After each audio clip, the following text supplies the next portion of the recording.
watching Mean Streets here on Game Plus Network. Chris Meaney bringing in our newest addition to FTN, a stud in the betting industry and, of course, here in the fantasy football industry. And I think I see you rocking a Dallas Mavericks hat there. It is Matthew Freedman, MattFtheOracle on the Twitter machine, the chief strategy officer at FTN and Bets Media. I've already said this to you, but officially, welcome to FTN. We're pleased to have you, dude, and welcome to the show. Thanks for taking the time. Yeah, thanks for having me. It's fun to be on the show. And yes, I am representing the Mavs here from the Dallas-Fort Worth area originally. So loved Dirk, and hopefully the Luka years also yield the championship.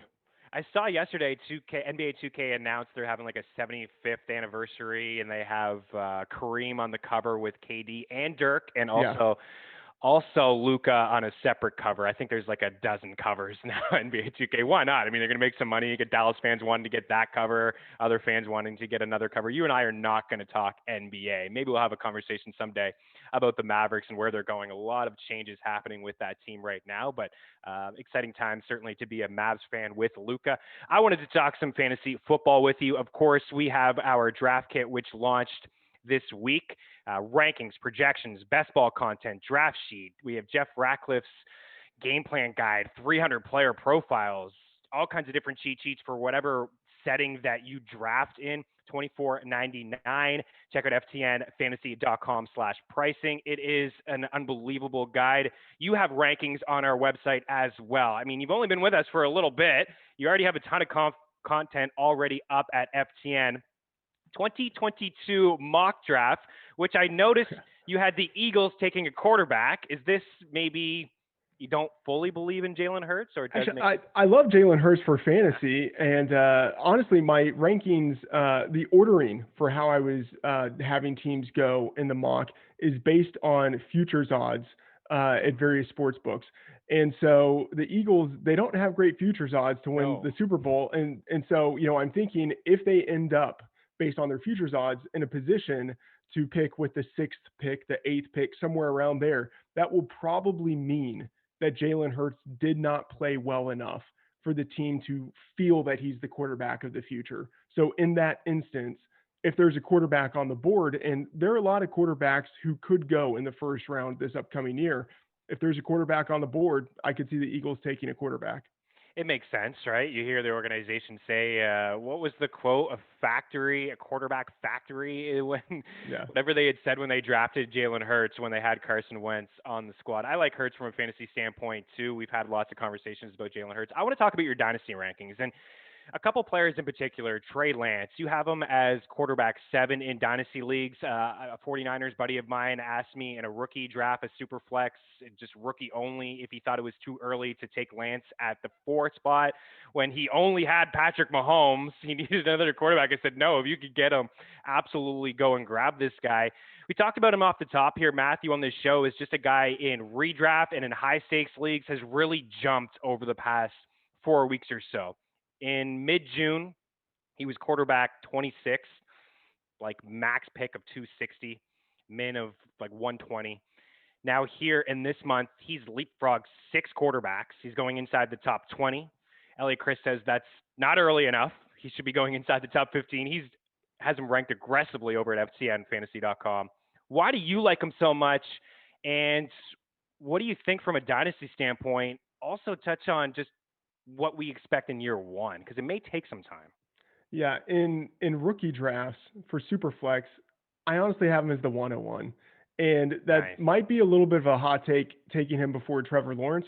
But, Trey Lance, we saw that he has that Konami code rushing ability. In 16 games as a redshirt freshman, he had 1,159 yards rushing. Now, it's not as if like that's a one-for-one comparison to what he's going to do in the NFL, but he clearly has elevated rushing capability.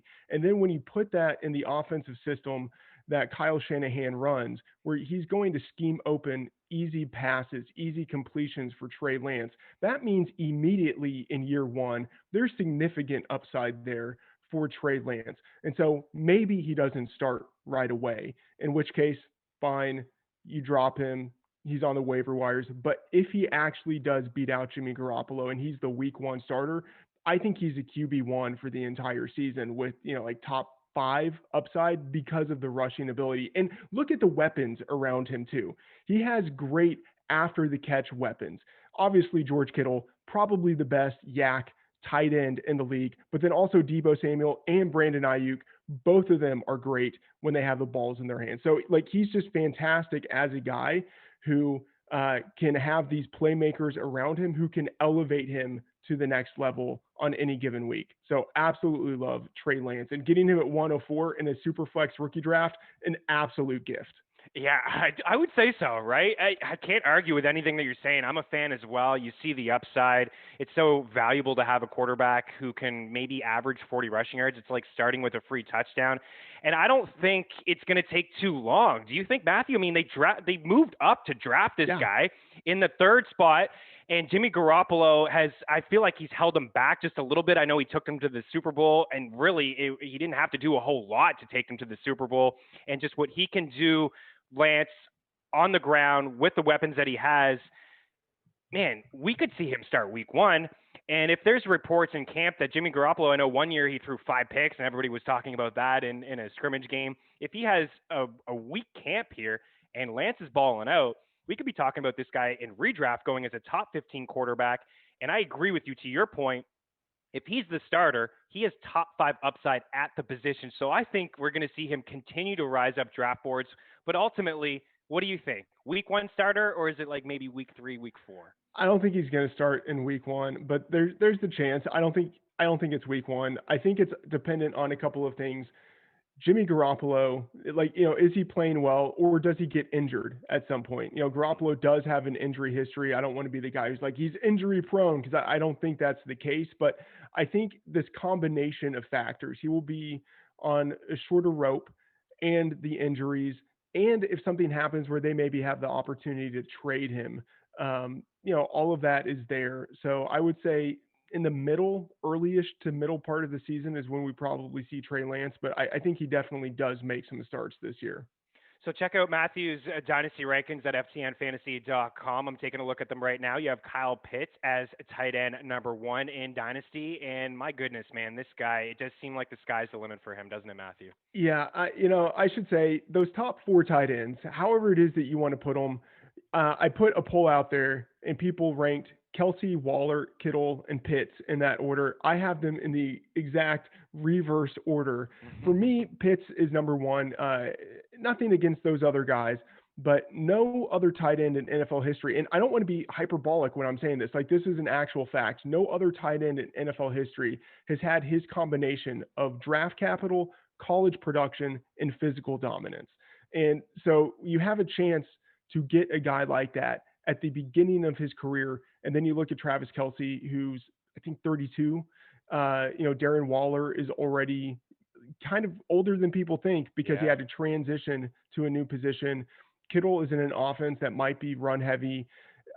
I like Pitts. I want to take the long-term shot on him, given his youth and given the combination of all of the factors in his favor. Where do you have him this year as like a redraft guy? I'm looking at our projections right now, a little bit of a sneak peek for you guys. We have him for 100 targets, 68 grabs, 767 yards, 4.4 touchdowns, 171.5 points in a PPR setting. That is good for tight end 6. So Kelsey, Waller, Kittle, Andrews, TJ Hawkinson. I think that's fairly conservative.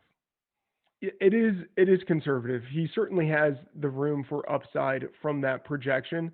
I do think tight end 5 is probably where I would take him because, I mean, obviously those other guys, Kelsey, Waller, Kittle, they're great. And I have this thing in my heart for Mark Andrews where, I kind of can't quit him.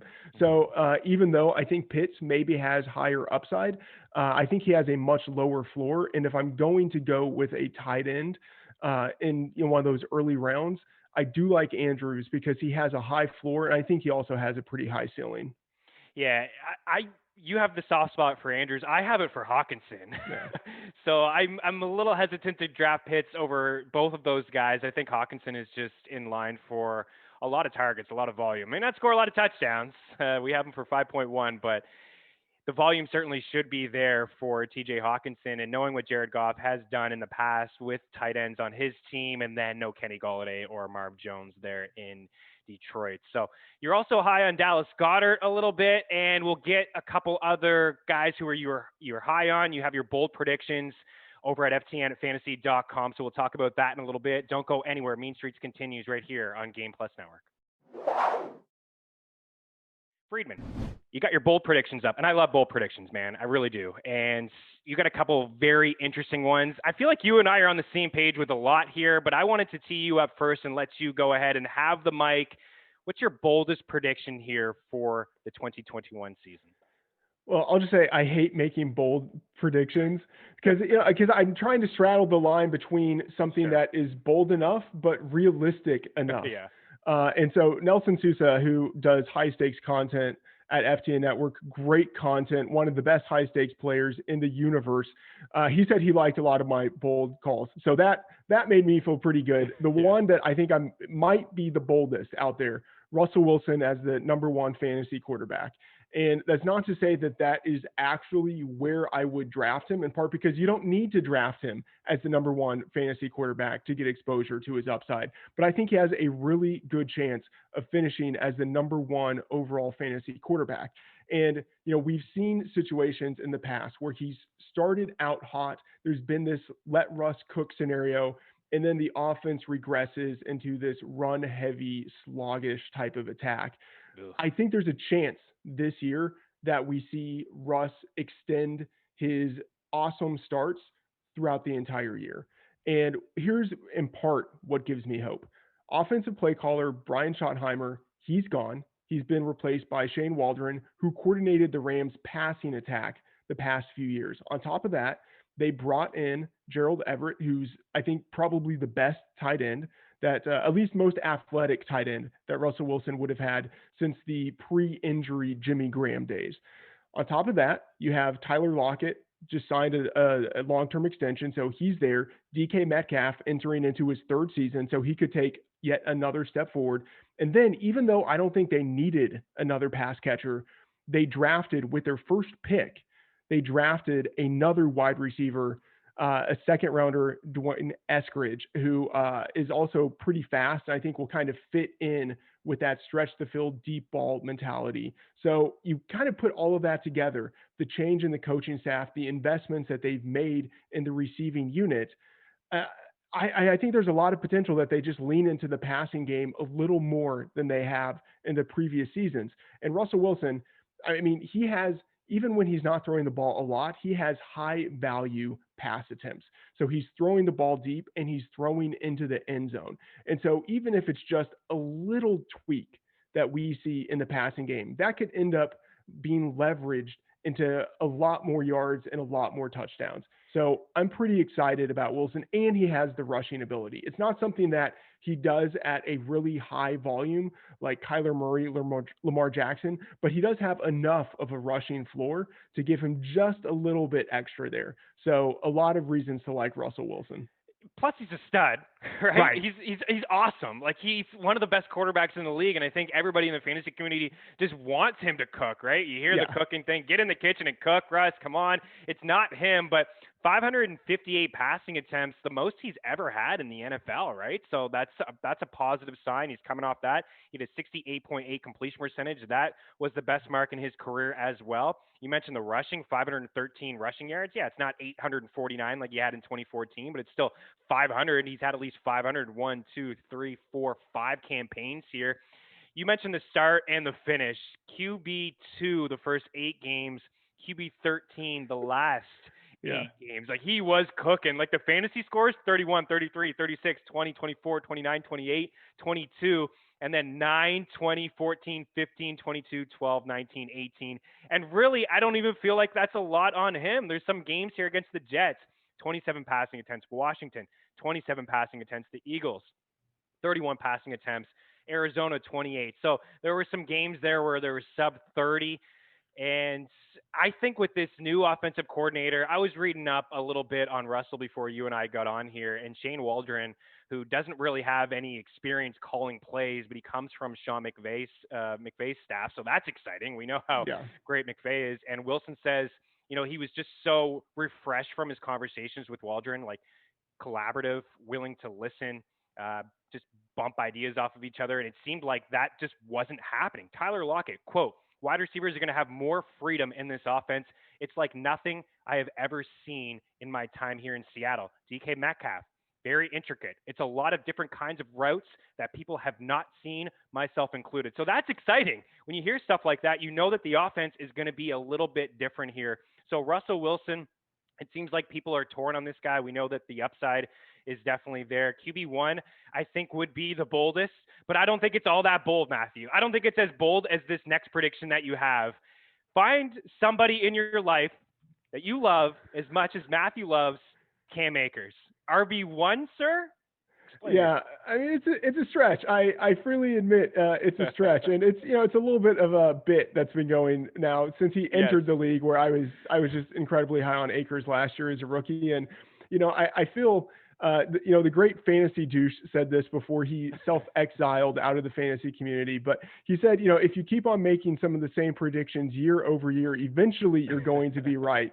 And that's kind of where I am with Cam Akers. I think he's got incredible physical ability. One of the few guys to enter the league at his position who's big bodied, over 215 pounds, but can run under a 4.5 second 40 time. He was a 5-star recruit entering college. He was great in college, a better receiving back than I think he gets credit for. And then there's that offense. That really is the key here. He's in an offense that could be very good this year. And we do have the historical precedent of seeing Sean McVay, when he has his lead back, give a guy, Todd Gurley, 2017, 2018, give a guy league-winning, league-leading type of usage. And so I am envisioning that for Cam Akers. And maybe I'm writing off Darrell Henderson a little bit too much. But Malcolm Brown is gone. I think there are going to be more goal line opportunities available, more targets available. And we saw, based on what he did at the end of the season, that when Akers is used as a lead back, he really does have that league-changing type of capability. So I'm all in on Cam Akers. I don't think, wherever you are in the first round, I don't think it's too early to take Cam Akers. I know that's a ridiculous statement. Obviously, you take Christian McCaffrey before him, whatever. But I think you can take him in the first round and be fine. Obviously, if you can get him in the second round, even better. But wherever he goes, I think he does have top 5 back capability. I'll tell you what, I'd rather have him than Saquon. I think I'd rather have him than Kamara if we're talking half-point setting. Man, I know I was poking at you, but I'm a big fan of Cam Akers. And anybody who's been following this show, I won a lot of consolation brackets last year with Cam Akers on my squad. I drafted him in a lot of spots. Unfortunately, it took forever for this guy, but he averaged 22 carries, 25 opportunities, carries plus targets, 93.5 rushing yards in his last 6 games, including the 2 postseason games. Most of his catches, 11 grabs, 14 targets, came towards the end, but it just took some time, right? You mentioned Malcolm Brown, who was there. McVay was just rotating through the 3. I think Akers started one game and then hardly touched the football. I believe he dealt with a rib injury at one point as well. And I don't want to count off Henderson or write him off, but he seems to be going a little bit earlier in high-stakes leagues. I had this conversation with Nelson Souza this week when he drafted Henderson. I said, is this because you don't like Akers or you believe in Henderson more? He's like, no, I just couldn't get Akers.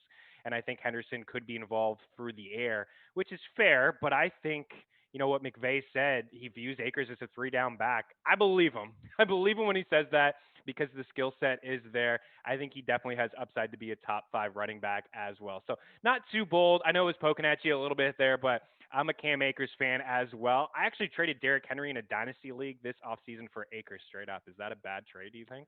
No, I don't hate it. You got to be ahead of the curve. Yeah. And I think once you have, especially if it's PPR, half PPR format, how many years is Derrick Henry going to be dominant from this point on? You have to get ahead of the curve on running backs especially. And so I think that was actually a pretty sharp move. Yeah, it's a full point. And yeah, you do, man. As much of a freak as Henry is, you gotta feel like the fall off is coming at some point. Maybe not this year, but pretty soon. Positive bold predictions. Let's kind of turn the page and talk about some negative ones here. You mentioned Kenny Golladay here as not finishing as a top 36 wide receiver, so not a wide receiver 3. Last year was a frustrating season for him. Back-to-back 1,000-yard campaigns before last season's injury-filled season with Matthew Stafford. Now he goes to a new team. He was the biggest prize, I think, in free agency when it comes to wide receivers, but there's a lot of moving pieces with the Giants. Why are you sour on Kenny Golladay? Yeah, it's disappointing because I really like Kenny Golladay as a player. He's just like got the type of playing style that I tend to gravitate towards, like the big bodied physical guy. But the offense is really what worries me from a top down perspective. Anytime I have the opportunity to fade offensive coordinator Jason Garrett, who unfortunately I had to suffer through many years as a Cowboys fan, I'm going to do it. So some of it is Garrett's offense. And then even if Garrett were running a system that weren't antiquated, I don't know if quarterback Daniel Jones would really be able to run that offense to perfection. So you put the two of them together, and I just think it's a bad combination for Kenny Galladay's fantasy prospects. And then on top of that, there are other guys there who could command targets.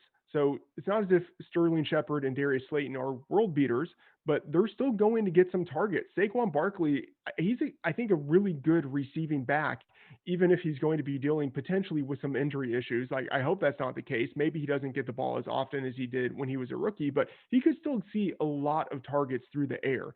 And then Evan Ingram, he's going to get targets.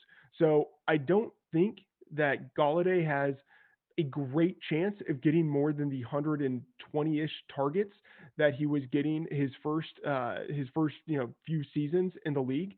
And so if he's not getting over 120 targets, and he's not getting high quality deep targets, and he's not being targeted in the end zone the way that he was frequently with Matthew Stafford, then it's just like, what am I investing in? I'm investing in a guy who's probably going to disappoint. And, maybe he has a higher floor than a lot of other receivers going after him, but he also probably has a lower ceiling than some of those guys.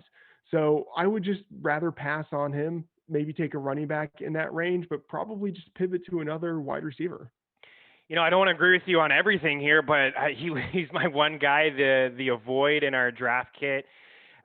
I like him too, man. I think he's a stud. As an Eagles guy, I really wanted him in Philadelphia. I was a little sour that he went to the Giants, but there's just a lot of moving pieces there, and you just bring up some good points when it comes to Garrett, and Jones is still a little bit unproven. So it's just hard to bank on, all those targets that he got in Detroit. It's hard to just feel like that's going to continue here inside the Giants division and just on their squad. And you mentioned Saquon, and we talked on him yesterday. Matthew Davis, another great high stakes player. Actually, both him and Nelson are not in on Saquon. They have some concerns when it comes to injuries. I saw the pitcher posted. Everyone's posting pictures now on Twitter of their legs and their calves. I mean, we've seen it all now. It's calf season every year. I saw one of Zeke yesterday. Man, since you mentioned he's a Cowboys fan, let's just go. You mentioned you're a Cowboys fan. Let's just go there right now. I'm in on Zeke. He's my RB3. If you look at the first few weeks with Dak, stud. I mean, catching balls out of the backfield, just the Zeke of old. Of course, like he struggled with some fumbles and some drops, but poor quarterback play. Dak was gone. Man, Zeke looks thin and slim. He's looking fresh. Are you in on Zeke? Like, is this a guy? I know you Cam Akers. If you don't get Cam Akers, is like Zeke. If you left your first round with Zeke, you gotta feel pretty satisfied, wouldn't you? I have to say, I'm probably a little more pessimistic on Zeke than I should be, because even in what felt like a horrible campaign last year, he still had over 1,300 yards and 8 touchdowns. Like, that's pretty good for a bad season. And so, yeah, you think Dak is returning. The offensive line, you have to think that it can't be much worse, especially in terms of injury luck, that it can't be much worse than it was last year. I'm a little bit hesitant on him. In part, maybe it's because Tony Pollard, I think at this point might actually be the superior talent. At least he has fresher legs.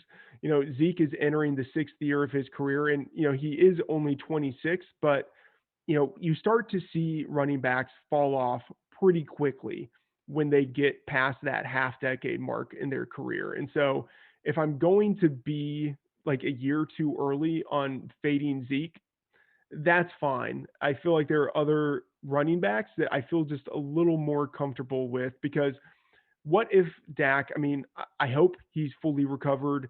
All of the reports are positive, but what if there are lingering issues with his leg? What if the offense isn't is as good as it was in the first 5 games last year? What if the offensive line, which is getting older, and I think the age of the offensive line is tied in with the injuries that they have been suffering. What if that line is just too old and isn't that good anymore? There are a lot of smaller things that I could point to that make me just a little bit hesitant on Zeke, but I see the upside. The upside is undeniable, right? Yeah. The upside is the first 5 games of last year extended for the entire season, and Zeke crushes. You could see how that happens. I'm just gonna, and part of it is I have the love-hate relationship with the Cowboys. I don't want to be too positive on them, so I'm feeling myself, kind of proactively fading Zeke probably a little more than I should. Tino, a lot of NFC East fans here. You got the Cowboys. I know Javi's a Cowboys guy. I like the Birds. Tino likes the Giants. Steffi Smalls is on here ripping the Eagles and talking up the Giants. Here's the upside and the downside that you talk about. So Zeke averaged 72.8 rushing yards and 107.8 total yards per game with Dak the first few games. And without Dak, 61 rushing yards and 77.8 total yards per game. Pollard is an interesting player in startup dynasty leagues. Zeke, 5 of Zeke's 6 touchdowns and 24 of his 52 catches came in 5 games with Dak. So it is night and day. Yeah. So you mentioned the upside and the ceiling tremendous, and the downside we saw a little bit of it. And that's kind of full circle of the conversation of maybe like moving away from backs in dynasty that are flirting with that 28, 29 age season, get rid of them at their peak. I think it's a bad time to trade Zeke in a dynasty league, but if he started off very, very strong, then certainly you could do that and get a decent return for Zeke. One more segment, Matthew. Hang around with me for one more, and we'll talk about another bold prediction and maybe a bet that you have over at FTNBets.com. Don't go anywhere. We're going to continue with just some bold predictions that you have. One more that I thought was very interesting. Again, I seem to be on the same page with you. And then maybe a bet on the way out. The Titans wide receivers, A.J. Brown and Julio Jones. When the trade happened, it seemed like everybody knocked down A.J., and he's been falling down high-stakes draft boards just slightly a little bit. He was arguably like a top 3. I mean, I know our guy Ray had him as wide receiver 1. He had to bump him down. And then Julio Jones leaving Atlanta, Matt Ryan leading the lead in passing attempts, last year and multiple years. It's what Matt Ryan does. So Julio leaving a pass-happy offense to maybe a run-heavy offense in Derrick Henry. But Ryan Tannehill, man, I really like this guy as a quarterback. Just getting away from Adam Gase and being in Tennessee, I feel like he's really just taken his game to another level. So you have these 2 wideouts as being top wideouts in the league. Touch on just Julio and why you think he's still very valuable in redraft leagues. So, part of it is that I think the targets will still be there for him, because although it's, probably still going to be a run-heavy offense, that makes sense. You have Derrick Henry, who's an absolute monster. There's going to be a condensed target tree because Corey Davis is gone and Jonnu Smith, he's also gone. So there's room for both A.J. Brown and Julio Jones to see targets, enough targets for them both to finish as wide receiver 1s. And it's probably bold in any given scenario to say the 2 wide receivers on the same team will both finish as fantasy wide receiver 1s, but not like we haven't seen it before. Right. We've seen it before. It happens. And if you're going to bet on it, you do it with 2 guys who are absolute studs. And both A.J. Brown and Julio Jones are. If you just kind of look, kind of more of like a historical survey of wide receivers over the past 5 years, Julio Jones and A.J. Brown are the top 2 in yards per target. And that's including the postseason. Like, those guys, they just dominate.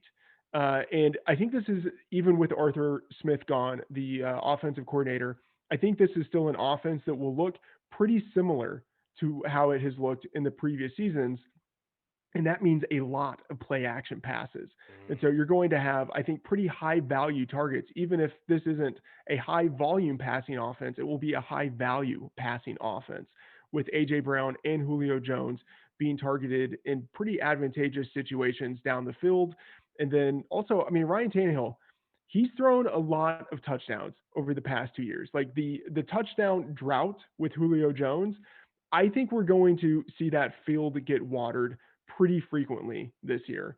And so that's pretty exciting to me. The idea of touchdowns to go around and A.J. Brown and Julio Jones being really the only two pass catchers in that offense to benefit from that touchdown potential. So both of those guys, I mean, I don't think you should knock A.J. Brown down all that far because of the Julio Jones addition, but I think Julio should actually get a pretty decent bump from where he was being drafted because he's going into this offense, which does have targets available and actually might be a better passing offense for him. I agree, man. And a lot of people just want to knock Julio. Oh, he's not healthy. He played 9 games last year. He played at least 14 in the previous 6 seasons. Yeah. And sometimes when you look at Julio, he's on the sidelines. He's battling through something, and it seems like he's always hurt. But I think we're going to see a very motivated Julio Jones with the Titans. I think a contending team here. I mean, Colin Cowherd I saw earlier before we came on, had him as an 8-9 team. I think that's not correct at all. I think this team is going to score a lot of points. Their defense has some question marks, but I think the offense is going to roll. I have Julio as wide receiver 12 in a half-point setting. I have A.J. Brown as a top 7 wide receiver, and I have Tannehill as QB 9. I think this offense is going to cook. I was getting